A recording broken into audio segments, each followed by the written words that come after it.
उपस्थित सर्व बंधू आणि भगिनींनो, उपासना कार्यक्रमामध्ये आपले हार्दिक स्वागत.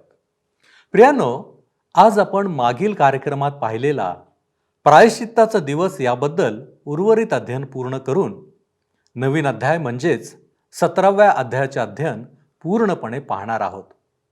यामध्ये आपण अर्पणाची जागा आणि रक्ताचे महत्त्व याबद्दल परमेश्वराने इस्रायल लोकांना काय सांगितले हे पाहणार आहोत. तर मग चला प्रियांनो, आपण आपल्या अध्ययनाची सुरुवात करूया. श्रोत्यानो, लेवीचे पुस्तक ह्याच्या 16व्या अध्यायाच्या 28 वचनांपर्यंत आम्ही अध्ययन संपवलेले आहे. आम्ही पाहिलं होतं की अहरोन त्या बकऱ्याला त्या नेमिलेल्या मनुष्याच्या हाती देत असे, ज्याला त्यामध्ये व्यक्तिगतपणे काहीच रुची नसे. तो जिवंत बकरा रानामध्ये निघून जाई आणि तो पुन्हा आढळत नसे, सापडत नसे. तो बकरा रानात निघून गेला हे नंतर मंदिरात कळवण्यात येत असे, कारण तो खरोखर गेला किंवा नाही हे पाहण्याकरिता काही लोकांची नेमणूक केलेली असे. ज्या प्रकारे श्रोत्यानो ही बातमी कळविण्यात येत असे, तशीच ही शुभवार्ता की ख्रिस्ताने तुमची आणि माझी पापे वाहून नेलीत. मत्ते, मार्क, लूक, योहान, प्रेषित पॉल व प्राचीन मंडळांचे वडील जण आणि शेवटी तुम्हाला आणि मला कळविण्यात आलेले आहे. ख्रिस्ताने तुमची आणि माझी पापे अगदी परिपूर्ण व अचूकपणे दूर केलेली आहेत. आणि ह्याविषयी आम्हाला पवित्र शास्त्रात अनेक वचने वाचायला मिळतात. स्तोत्रसंहिता 103 अध्याय 12 वचन सांगतं, पश्चिमेपासून पूर्व जितके दूर आहे, तितके त्याने आमचे अपराध आमच्यापासून दूर केले आहेत. यशायाचे पुस्तक 38 अध्याय 17 वचन, पहा माझ्या बऱ्यासाठीच ही पीडा मला झाली. तू माझा जीव नाश गर्तेतून मायेने उथरिला, कारण तू माझी सर्व पापे आपल्या पाठीमागे टाकली आहेत. यशायाचे पुस्तक 44 अध्याय 22 वचन, तुझे अपराध धुक्याप्रमाणे, तुझी पातके आभ्राप्रमाणे मी नाही तशी केली आहेत. मजकडे फिर, कारण मी तुला उद्धरिले आहे. ख्रिस्ती लोकांसाठी प्रायश्चिताच्या दिवसाचा काय अर्थ आहे? श्रोत्यानो, हा आमच्यासाठी सुद्धा पवित्र दिवस आहे. जेव्हा प्रमुख याजक आपले रक्ताने भरलेले हात त्या बकऱ्याच्या डोक्यावर ठेवून असे, ते वाचून मी आमचा प्रभू जेव्हा वधस्तंभावर होता तेव्हाची आठवण करते, ज्याविषयी योहान कृष्णवर्तमान 1 अध्याय 29 वचनामध्ये म्हटले, हा पहा जगाचे पाप हरण करणारा देवाचा कोकरा. डीन लॉ ह्यांनी म्हटले, विश्वास आमच्या पापांना स्थानांतरित करतो, ख्रिस्त त्यांना दूर करतो आणि परमेश्वर त्या पापांना विसरून जातो. होय श्रोत्यानो, प्रभू येशू ख्रिस्ताने आमच्या पापांकरिता खंडणी भरून दिली. त्याने आमची सर्व पापे वाहिली आणि त्याने आम्हाला स्वर्गाचे द्वार उघडून दिले. आता आपण 29 ते 34 वचने वाचूया. 16वा अध्याय 29 ते 34 वचने. तुमच्यासाठी हा एक निरंतरचा विधी असावा. 7व्या महिन्याच्या दशमीस तुम्ही आपल्या जीवास दंडन करावे. त्या दिवशी कोणीही कसलेच काम करू नये, मग तो स्वदेशीय असो किंवा तुमच्यामध्ये राहणारा परदेशीय असो, कारण त्या दिवशी तुम्हाला शुद्ध करावे म्हणून तुमच्यासाठी प्रायश्चित करण्यात येईल. परमेश्वरासमोर तुम्ही आपल्या सर्व पापांपासून शुद्ध ठराल. तुमच्यासाठी हा परम विश्रामाचा शब्बात होय. ह्या दिवशी तुम्ही आपल्या जीवास दंडन करावे, हा निरंतरचा विधी होय. आपल्या पित्याच्या जागी याजक होण्यासाठी ज्याच्यावर अभिषेक व संस्कार होईल, त्याने तागाची पवित्र वस्त्रे घालून प्रायश्चित करावे. त्याने पवित्र स्थानासाठी प्रायश्चित करावे. दर्शन मंडप व वेदी ह्यांच्यासाठी प्रायश्चित करावे आणि याजक व मंडळीतील सर्व लोक ह्यांच्यासाठी प्रायश्चित करावे. इस्रायल लोकांसाठी त्यांच्या सर्व पापांबद्दल वर्षातून एकदा प्रायश्चित करण्यात यावे म्हणून हा तुम्हाला निरंतरचा विधी होय. परमेश्वराने मोशेला आज्ञा दिल्याप्रमाणे त्याने केले. श्रोत्यानो, प्रायश्चिताचा दिवस हाच एक दिवस होता, ज्याला परमेश्वराने त्याच्या लोकांना शोक करण्याकरिता आणि उपवास करण्याकरिता दिला होता. ह्या दिवशी ते योम किपूर सुखाचा जाओ असे म्हणू शकत नसत, कारण ह्या प्रकारे हा दिवस साजरा केला जात नसे. हा पापामुळे आत्म्याला दंडित करण्याचा दिवस असे, पापाकरिता शोक करण्याचा दिवस असे. जुन्या करारात उपासासाठी हाच एक आधार होता. जोपर्यंत पापाकरिता स्थायी व अनंत अर्पण आले नाही, तोपर्यंत हा दिवस पाळण्यात येत असे. ख्रिस्ताच्या मृत्यूत ह्याची पूर्णता झाली. आता श्रोत्यानो, आपण 17व्या अध्यायाला सुरुवात करूया. अर्पण करण्याचे विवक्षित स्थळ व रक्ताचे मूल्य ह्याविषयी हा अध्याय आम्हाला सांगतो. लेवीचे पुस्तक फार उत्साहवर्धक आहे, कारण यामध्ये अनेक महान सत्ये व आधारभूत गोष्टी आजच्या ख्रिस्ती लोकांकरिता उघडण्यात आलेल्या आहेत. जरी श्रोत्यानो ह्या सर्व गोष्टी वास्तविक रूपात इस्रायलांना देण्यात आल्या व ह्यांचे पालन करण्याचा काळ निघून गेला, तरी आमच्याकरिता आज ह्यात फार महान आत्मिक पाठ ठेवलेले आहेत. ह्यामध्ये आमच्या बऱ्याच प्रश्नांची उत्तरे आहेत व नवीन कराराला समजण्यासाठी व त्याला आपलेसे करण्यासाठी हे आम्हाला नवीन अंतरंगाचे यथार्थ ज्ञान पुरवते. मला आनंद वाटतो की अनेक लोक लेवीच्या पुस्तकाच्या अध्ययनाद्वारे ख्रिस्ताच्या जवळ येत आहेत व त्यांचे त्याच्याशी वैयक्तिक नाते जुळत आहे. काही लोक ह्या अध्यायाला पूर्वीच्या अध्यायालाच पुढे वाढविण्यात आलेले असे समजतात. जरी श्रोत्यानो ह्यामध्ये क्रम आहे, तरी ह्या अध्यायाचा विषय फरक आहे.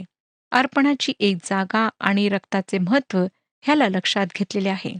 ह्या अध्यायाचा इस्रायलांचा अरण्यातील प्रवास व दर्शन मंडपासाठी त्यांचे छावणी टाकणे हा जो काळ होता, त्याच्या वृत्तांताशी सरळ संबंध आहे. विधींपेक्षा नीतीविषयक बाबी अधिक लक्षात घेण्यात आलेल्या आहेत. शुद्ध पाळीव प्राण्यांना भोजनासाठी सुद्धा दर्शन मंडपाच्या दारापाशी आणून मारण्यात येई. ह्या अध्यायात फक्त 8 आणि 9 वचने विशेष करून विधिव्रत अर्पणाविषयी सांगतात. इस्रायली पॅलेस्टाईन प्रांतात सगळीकडे पसरल्यानंतर त्यांच्यापैकी काही लोक निवास मंडपापासून 100 पेक्षा अधिक मैल अंतरावर राहू लागले. त्यांच्याकरिता त्या प्राण्यांना इतक्या दुरून कापण्याकरिता निवास मंडपाकडे आणणे मुळीच शक्य नव्हते आणि तसे करणे सुद्धा शक्य नव्हते.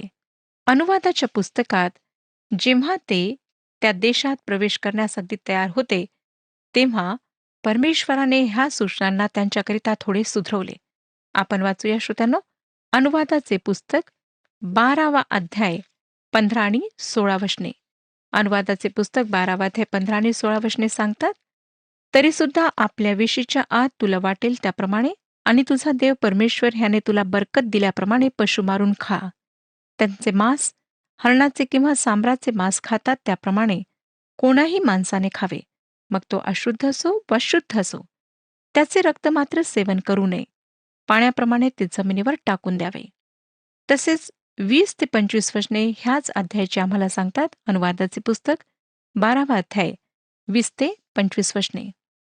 तुझा देव परमेश्वर ह्याने आपल्या वचनानुसार तुझ्या देशाची मर्यादा वाढविल्यावर मांसावर तुझे मन जाऊन तुला ते खावेसे वाटले, तर तू ते मनसोक्त खावे.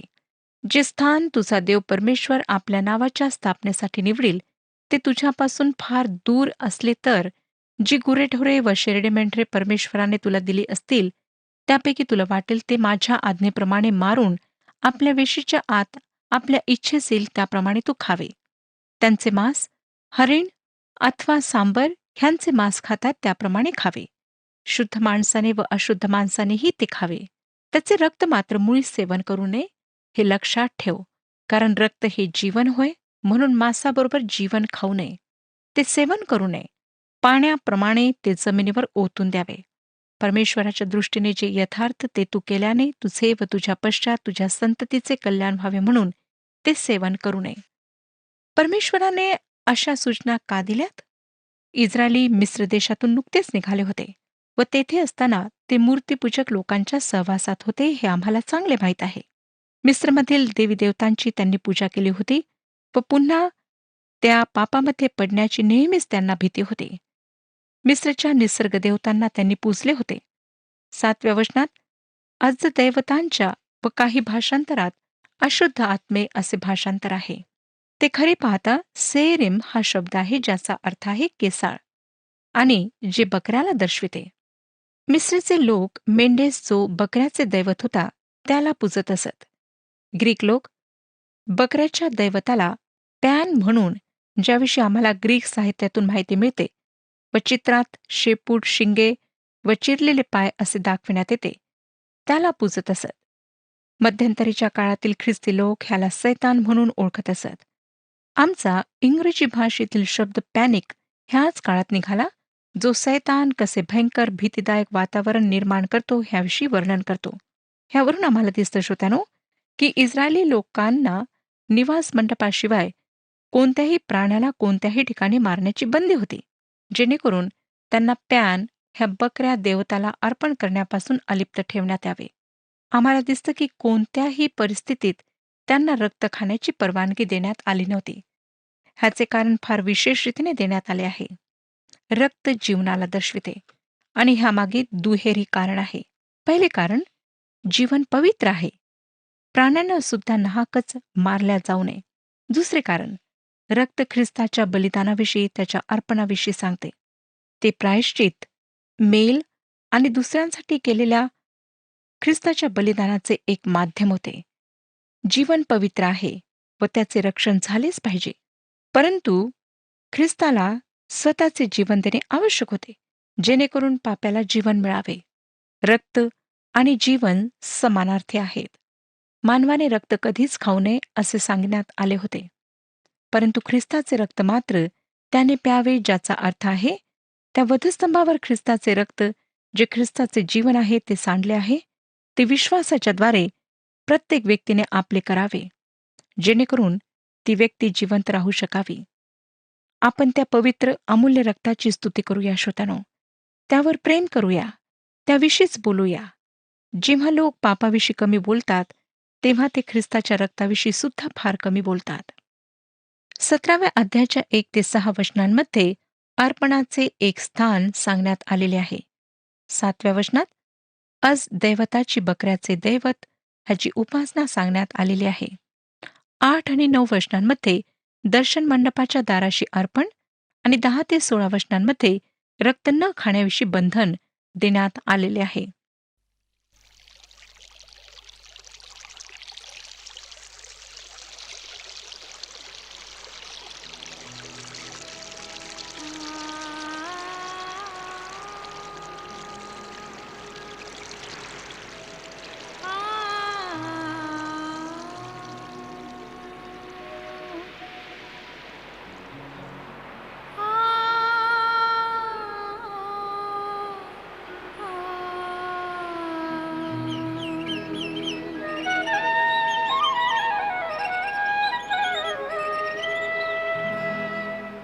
मी गोड गीत गावे देवा तुझ्या प्रीतीचे.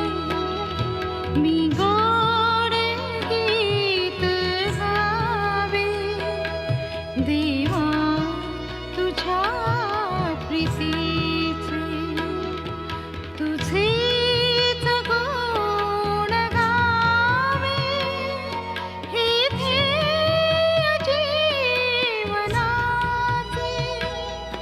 हे ध्येय जीवनाचे. मी गोड गीत गावे देवा तुझ्या प्रीतीचे.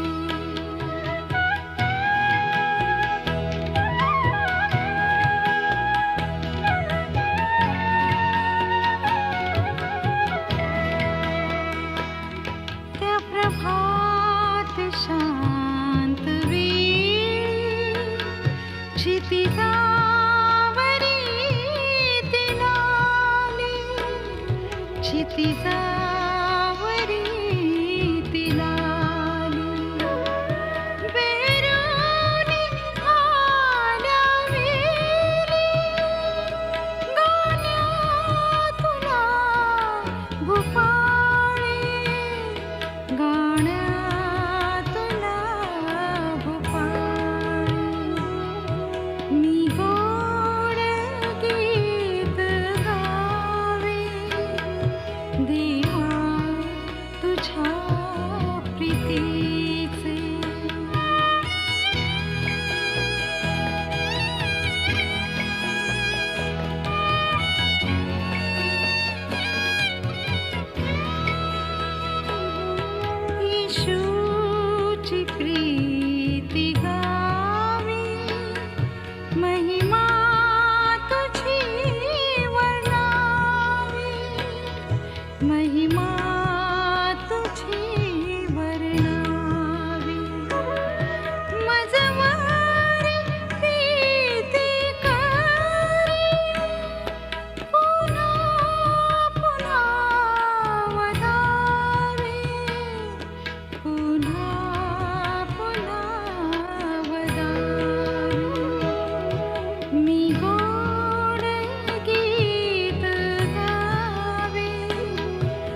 17 अध्याय पहिली 2 वचने वाचूया.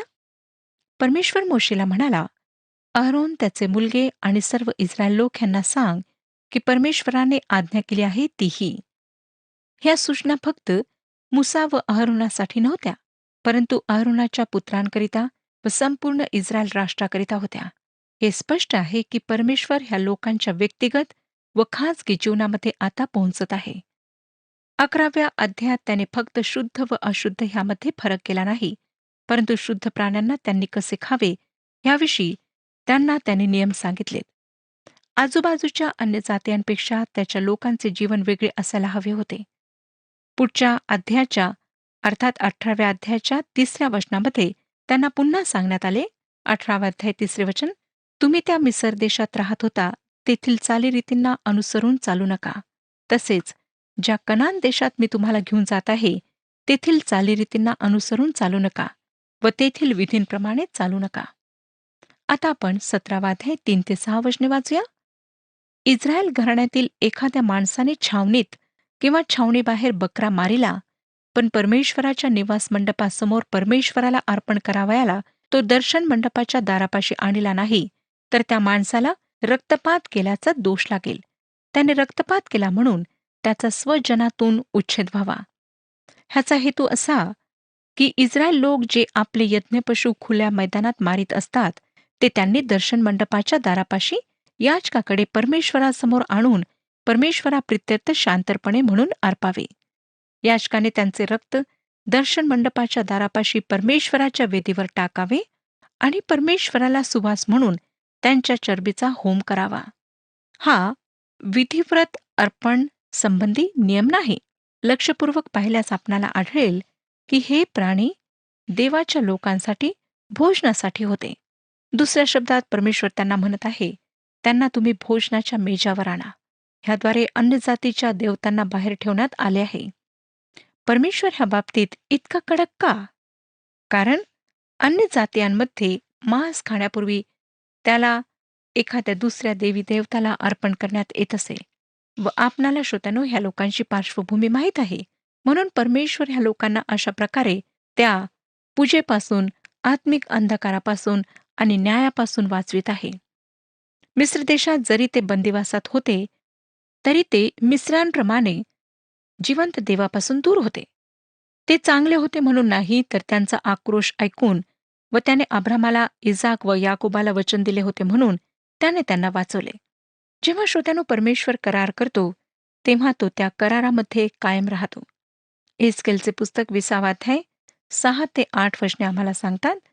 एस्केलचे पुस्तक 20वा अध्याय 6 ते 8 वचने की हे लोक दुसऱ्या देवी देवतांची पूजा करणारे होते. परमेश्वर त्यांना मिसरमधून त्या घाणेरड्या स्थितीतून बाहेर काढू इच्छित होता.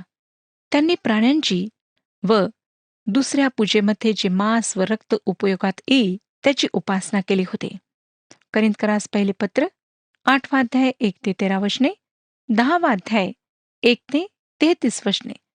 ह्यामध्ये पौलाने करिंथ येथील लोकांना ज्या आज्ञा दिल्यात त्याचे महत्त्व समजण्यास आम्हाला ही पार्श्वभूमी समजणे आवश्यक आहे.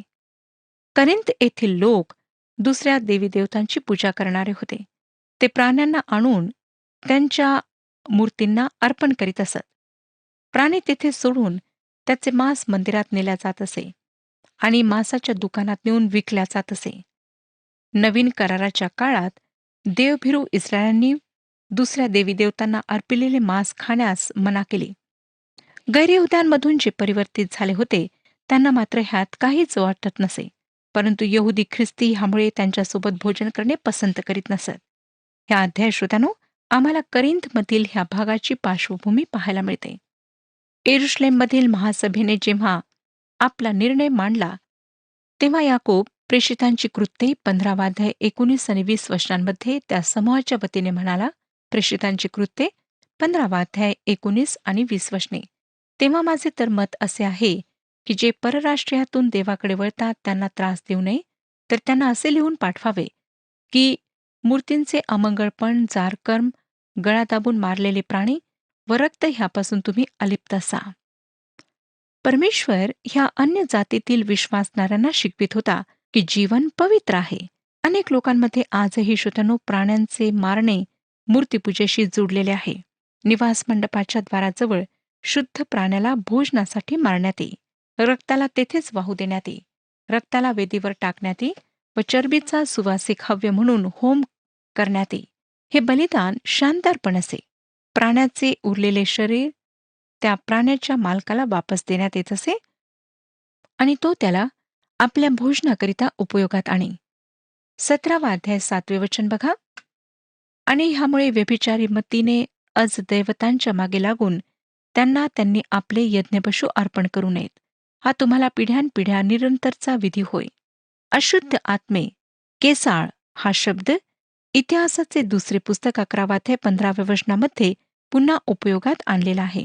इतिहासाचे दुसरे पुस्तक 11 वचन. यरबामाने उच्चस्थानासाठी बोकडाच्या मूर्तीसाठी व त्याने केलेल्या वासरांच्या मूर्तीसाठी आपलेच याजक नेमिले. अशा प्रकारे नाबादचा पुत्र यरबामाने इस्रायलांना पापात पाडले. हे प्यान ह्या देवताशी जुळलेली निसर्गाची पूजा, मानहानी आणि व्यभिचाराला दर्शविते. परमेश्वर त्याच्या लोकांना म्हणतो, तुम्ही हे करू नका. म्हणून फार कठोर अशी शिक्षा 4थ्या वचनात सांगितलेली आहे. वचनदत्त देशात गेल्यानंतर ह्यात फेरबदल होईल, परंतु जे तत्व ह्या ठिकाणी शिकविण्यात आले आहे ते मात्र अनंत काळासाठी आहे. श्रोत्यानो, हे पाहणे आज आमच्याकरिता फार फार महत्वाचे आहे. हे लोक नेहमीच अशा परिस्थितीत होते की कधीही दुसऱ्या देवी देवतांची पूजा, व्यभिचार आणि भयंकर अनैतिकता ह्याकडे ते वापस परतू शकले असते. आज सुद्धा ही स्थिती आहे. लोक फार सहजपणे पापी जीवनामध्ये वापस परतत आहेत. 8 आणि 9 वचने बघा. तू त्यांना सांग की इस्रायल घराण्यापैकी अथवा त्यांच्यामध्ये राहणाऱ्या परदेशीय लोकांपैकी कोणी होमार्पण अथवा यज्ञ केला आणि तो पशु दर्शन मंडपाच्या दारापाशी परमेश्वरा प्रित्यर्थ अर्पण करण्यासाठी आणला नाही, तर त्याचा स्वजनातून उच्छेद व्हावा. प्राणी अर्पणाकरिता किंवा भोजनाकरिता आणीत ह्याविषयी परमेश्वर फार स्पष्टपणे सांगतो. आता ह्या 2 वचनात तो होमार्पणासाठी आणल्या गेलेल्या प्राण्याविषयी बोलत आहे. जेव्हा प्राण्याला अर्पणासाठी आणण्यात येई तेव्हा होमार्पणाच्या नियमाप्रमाणे त्यांना तो प्राणी अर्पावा लागे. बलिदानासाठी एकच स्थान होते. इस्रायलांना अशा पापापासून दूर ठेवण्याकरिता परमेश्वराने त्यांना पुन्हा आणि पुन्हा हे सांगितले. करिंथकरास पहिले पत्र 10वा अध्याय आणि 14वे वचन सांगते, म्हणून माझ्या प्रिय बंधूंनो, तुम्ही मूर्तीपूजेपासून दूर पळा. तसेच करिंथकरास दुसरे पत्र 6वा अध्याय 14 ते 17 वचने आपण वाचू शकता. करिंथकरास दुसरे पत्र 6वा अध्याय 14 ते 17 वचने. हे एक महान तत्व आहे श्रोत्यानो, जे मंडळांना लागू पडते. धर्म, राजकारण, विवाह, व्यापार किंवा सामाजिक जीवनात अविश्वासणाऱ्यांशी सहयोग किंवा संबंध फार धोक्याचे असतात. परमेश्वराने त्याविषयी आपल्या पवित्र वचनात धोक्याची सूचना दिलेली आहे. आता आपण 10 पासून पुढची वचने वाचूया. इस्रायल घराण्यापैकी अथवा त्यांच्यामध्ये राहणाऱ्या परदेशीय लोकांपैकी कोणी कोणत्याही प्रकारचे रक्तसेवन केले, तर रक्तसेवन करणाऱ्या मनुष्याला मी विनमुख होऊन त्याचा स्वजनातून उच्छेद करेन. शरीराचे जीवन तर रक्तात असते आणि तुमच्या जीवाबद्दल वेदीवर प्रायश्चित करण्यासाठी ते मी तुम्हाला दिले आहे. कारण रक्तात जीव असल्याकारणाने रक्तानेच प्रायश्चित होते. म्हणून मी इस्रायल लोकांना म्हटले आहे की तुमच्यातील कोणी रक्तसेवन करू नये आणि तुमच्यामध्ये राहणाऱ्या परदेशांनी ही रक्तसेवन करू नये. इस्रायल लोकांपैकी कोणी अथवा त्यांच्यामध्ये राहणाऱ्या परदेशांपैकी कोणी खाण्यालायक पशूची किंवा पक्ष्याची शिकार केली, तर त्याने त्याचे रक्त जमिनीवर ओतून मातीने झाकावे. कारण प्राणीमात्राच्या जीवनाविषयी म्हणाल तर त्यांचे रक्त हेच त्यांचे जीवन होय. ह्यास्तव इस्रायल लोकांना मी म्हटले आहे की कोणत्याही प्राण्याचे रक्तसेवन करू नये, कारण सर्व प्राण्यांचे जीवन हे त्यांचे रक्त होय. ते जो कोणी सेवन करील त्याचा उच्छेद व्हावा. कोणा मनुष्याने, मग तो स्वदेशी असो अथवा परदेशी असतो, मेलेल्या अथवा श्वापतांनी फाडून मारलेल्या पशूचे मांस खाईल, तर त्याने आपले कपडे धुवून पाण्याने स्नान करावे व संध्याकाळपर्यंत अशुद्ध राहावे, म्हणजे तो शुद्ध होईल. त्याने आपले कपडे धुतले नाहीत व आपले शरीर धुतले नाही, तर त्याने आपल्या दुष्कर्माबद्दलची शिक्षा भोगावी. ह्या पुस्तकातील महत्वाच्या वचनांपैकी 11व्या वचनाला मी महत्वाचे वचन मानते. जीवन रक्तात आहे. 14व्या वचनात ह्याला पुन्हा मांडण्यात आले आहे आणि हा सर्व अर्पणांचा आधार आहे. श्रोत्यानो, प्रभू येशू ख्रिस्ताने तुमच्या आणि माझ्यासाठी आपले जीवन अर्पण केले. आपले ते पवित्र रक्त सांडवले आणि आम्हाला हे विश्वासाने स्वीकारायचे आहे आणि नंतरच आम्हाला जीवन प्राप्त होऊ शकते. जीवन रक्तात आहे हे अनंतकालीन सत्य आहे. केनपेक्षा हाबिलचे अर्पण योग्य का होते ह्याचे स्पष्टीकरण ह्यावरून आम्हाला मिळते. रक्त आत्म्याकरिता प्रायश्चित करते. फक्त ख्रिस्ताचे रक्त पाप धुवून काढू शकते. रक्तामध्ये काहीच दोष नाही. दोष श्रोत्यानो आमचा आहे, आमच्या पापात आहे आणि ह्याच पापांची आम्हाला कबुली देऊन ह्या पापांना ख्रिस्ताच्या रक्तामध्ये धुवायचे आहे आणि ह्या पापांबद्दल क्षमा प्राप्त करून घ्यायची आहे. तेव्हाच आम्हाला तारणाचे आश्वासन प्राप्त होऊ शकते. म्हणून आजच आपले जीवन ख्रिस्ताला समर्पित करा. प्रभू परमेश्वर आपणा सर्वांस आशीर्वाद देव. हा कार्यक्रम आपणास आवडला काय? आता आम्हाला एक मिस कॉल करा आणि आपण पुढील विजेता होऊ शकता.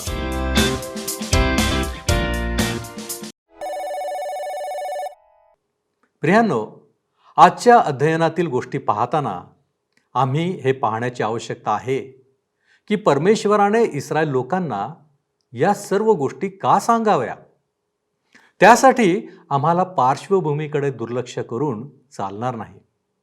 इस्रायल लोकांना देवाने नुकतेच मिसर देशातून सुटका करून बाहेर आणले होते, परंतु त्यांच्यावर मिसरमधील काही चालीरीती आणि धार्मिक बाबींचा प्रभाव अजूनही होता. हेच सर्व दूर करण्यासाठी देवाने त्यांना हे निर्देश आणि मार्गदर्शन केले होते. काय आज आम्हावर काही गोष्टींचा प्रभाव पगडा आहे? आपण आत्मपरीक्षण करू. आपण प्रार्थना करू. आमच्यावरती प्रीती करणाऱ्या महान प्रेमळ परमेश्वरा, तुझ्या चरणापाशी आम्ही आलेलो आहोत यासाठी की प्रभूजी आमच्यामध्ये सुधारणा व्हावी, बदल व्हावा. होय बापा, आणि म्हणूनच आज आम्ही आत्मपरीक्षण करीत असताना आमच्यामध्ये असलेल्या सर्व चालीरीती, जुन्या गोष्टी यांचा जर प्रभाव असेल, पगडा जर असेल, तर प्रभूजी आम्ही तुला विनंती करतो, या सर्व गोष्टी तू आमच्यामधून काढून टाक आणि तुला हवं तसं तू आम्हाला निर्माण कर. प्रभूजी, आम्ही पाहिलेलं आहे की ज्यावेळेस आम्ही चुकीच्या गोष्टींमध्ये राहतो, वावरतो, आमचं जीवन तुझ्यापासून दूर जातं. परंतु तुझी इच्छा नाही की आम्ही तुझ्यापासून दूर जावं, आणि म्हणूनच आम्हा प्रत्येकाला तू आशीर्वादित कर, सहाय्य कर. येशू ख्रिस्त आमचा प्रभू याच्याद्वारे मागतो म्हणून तू ऐक. आमेन. विश्वासात स्थिरावलेले व अढळ रहा. प्रभू आपणास सहाय्य करो.